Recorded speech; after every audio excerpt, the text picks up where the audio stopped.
Assalamualaikum warahmatullahi wabarakatuh. Hello everyone. Aku mau cerita dikit nih, ngomong-ngomong soal gawai atau yang mungkin kita lebih kenal namanya gadget. Kamu termasuk tim yang gak bisa jauh dari gawai atau masih gak masalah kalau tanpa gawai? Menurut sebagian orang, gawai ini jadi belahan jiwa dan satu benda yang punya banyak manfaat. Tapi bagi sebagian orang, benda ini tidak selalu memberikan hal baik. Dilansir dari media berita CNN Indonesia, menerangkan bahwa medsos sebabkan gangguan mental pada orang Indonesia. Hal ini berdasar pada studi yang dipublikasikan dalam Universal Diary of Mental Wellbeing and Addiction. Ini merupakan hasil kolaborasi peneliti Sujarwoto dari Universitas Brawijaya, Indonesia Tamu Poland dari College of Manchester, dan Adi Cilik Pirawan dari Universitas Negeri Yogyakarta. Penelitian ini berjudul A Device to Assist or Hurt Online Social Media Utilize and Grown Up Mental Wellbeing in Indonesia. Ini menganalisis variabel instrumental information dari Indonesia Family Life Study atau IFLS 2014. Informasi itu didapat dengan menyurvei 22.423 orang yang berusia 20 tahun ke atas di 9.987 rumah tangga dan 927 kabupaten di Indonesia. Studi ini melihat pengaruh media sosial meliputi Facebook, Twitter, obrolan, atau chat terhadap kesehatan mental orang dewasa di Indonesia. Hasilnya, penelitian ini menyimpulkan penggunaan medsos yang berlebihan berbahaya bagi kesehatan mental karena dapat menyebabkan depresi. Peningkatan penggunaan media sosial dikaitkan dengan peningkatan skor CSD atau skala depresi pada seseorang sebesar 9%. Overview juga dilakukan oleh Asosiasi Penyelenggara Jasa Web Indonesia 2022. Berdasarkan usia, menghasilkan informasi pada usia 19-34 tahun berkontribusi sebesar 25,68%. Usia 35-54 tahun berkontribusi sebanyak 27,68%. Berdasarkan hasil overview tersebut, terlihat penggunaan web didominasi oleh individu yang berada pada masa dewasa awal. Penggunaan smartphone lebih didominasi dewasa awal dengan rentang usia 18-36 tahun. Salah satu penggunaan web terbanyak termasuk kalangan remaja dan dewasa awal adalah mahasiswa, yaitu sebesar 64,4% rentang usia 12-34 tahun. Miskahudin menjelaskan penggunaan smartphone pada mahasiswa digunakan untuk browsing bahan perkuliahan, membaca informasi di luar perkuliahan, dan berkomunikasi melalui media sosial. Menurut Sirki, media sosial dan perangkat lunak sosial adalah alat yang memungkinkan penggunaan untuk berbagi, bekerja sama atau berkolaborasi, dan melakukan tindakan dalam kelompok yang tidak terbatas pada institusi atau organisasi. Jaring sosial adalah jaring online yang membantu orang berinteraksi satu sama lain dengan menggunakan teknologi berbasis web untuk mengubah pesan menjadi komunikasi saling aktif. Salah satu situs media sosial yang paling populer saat ini adalah blog, Twitter, Facebook, Instagram, Pet, dan Wikipedia.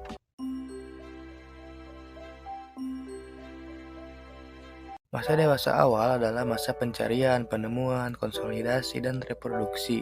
Ini adalah masa yang penuh dengan masalah dan ketegangan emosional, isolasi sosial, komitmen, dan ketergantungan, perubahan nilai, kreativitas, dan penyesuaian diri dengan kehidupan baru.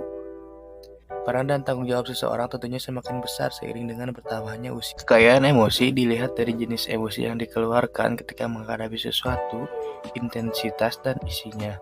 Selain itu, emosi juga ada jenisnya, yaitu emosi primer dan emosi sekunder. Emosi primer adalah emosi dasar yang berasal dari biologis atau sudah ada sejak lahir.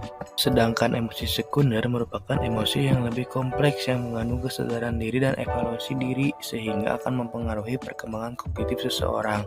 Emosi sekunder tersebut antara lain rasa malu, iri hati, arogansi, kebingungan, terhina, dan lain-lain. Temperamen adalah suatu kepribadian, karakter, atau gaya seseorang ketika ia akan bertindak serta menunjukkan perasaannya. Tetapi temperamen ini memiliki keterkaitan dengan masa anak-anak terutama usia 3-5 tahun. Di dalam diri individu terdapat dua jenis temperamen, yaitu sulit dan mudah. Jika pada masa anak-anak temperamennya sulit, maka pada individu tersebut cenderung sulit untuk menyesuaikan dirinya dengan baik ketika dewasa. Sedangkan temperamen mudah kebalikannya dari temperamen sulit, artinya cenderung mudah untuk menyesuaikan dirinya dengan baik ketika dewasa.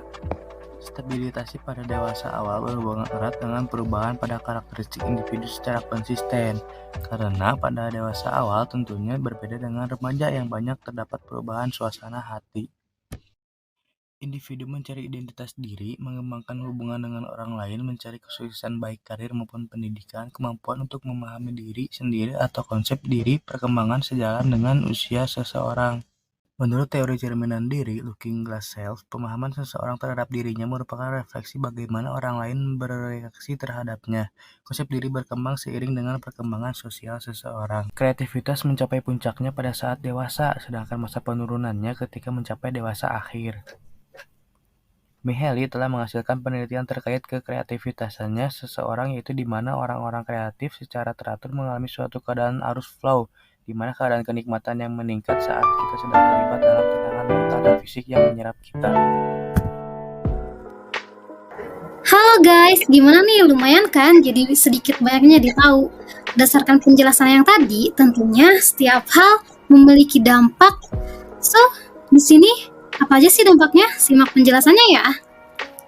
Yang pertama, seseorang menjadi terbawa oleh informasi-informasi palsu atau berita tidak benar, hoax. Dan yang kedua, menurunkan produktivitas. Misalnya awalnya tadinya mau nonton atau scrolling hanya 10 menit, tetapi jadi 30 menit, jadi 1 jam. Gimana ya? Kemudian yang ketiga, hubungan sosial menjadi secara tidak sadar terpengaruhi oleh gawai. Dan yang keempat atau berikutnya, merasa minder karena melihat penampilan di media sosial. Kemudian yang kelima, munculnya perasaan kurang percaya diri terhadap apa yang dimiliki. Dan yang keenam, mengikuti tren secara berlebihan sehingga menyebabkan lupa diri. Nah, kemudian ada gak sih dampak positifnya? Ya pasti ada dong. Berikut penjelasannya. Yang pertama, memudahkan komunikasi baik jarak dekat maupun jarak jauh. Kemudian, yang kedua, menyediakan akses dan fitur yang dibutuhkan seperti e-banking, platform belanja, transportasi, dan lain-lain. Semuanya jadi mudah ya. Yang ketiga, memudahkan pekerjaan dan proses belajar. Belajar online kan banyak ya. Kemudian yang keempat, itu sudah pasti banyak hiburan atau menghibur. Dan yang kelima, menumbuhkan kreativitas. Yang terakhir, oke, sebelum lanjut nih, kita coba beberapa detik ya untuk merenungi apa saja dampak yang didapat dari gawai dan media sosial. Mulai!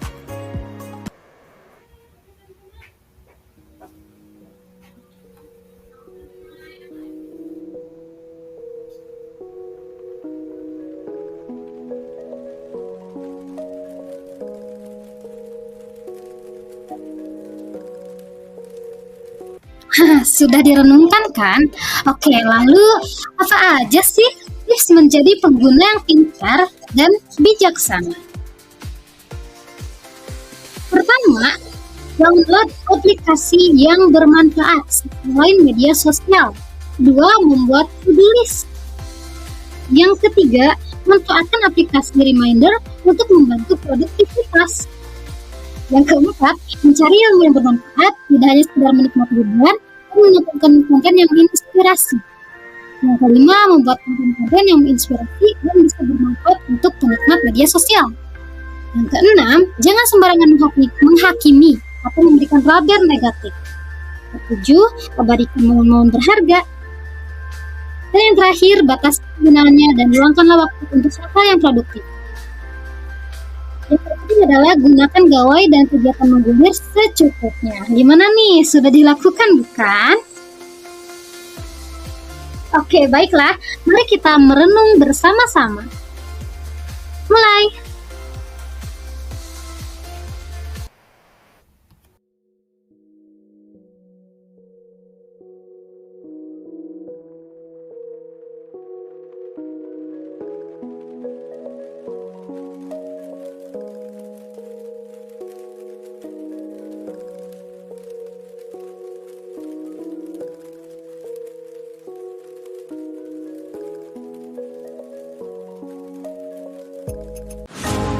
Oke, segitu aja deh.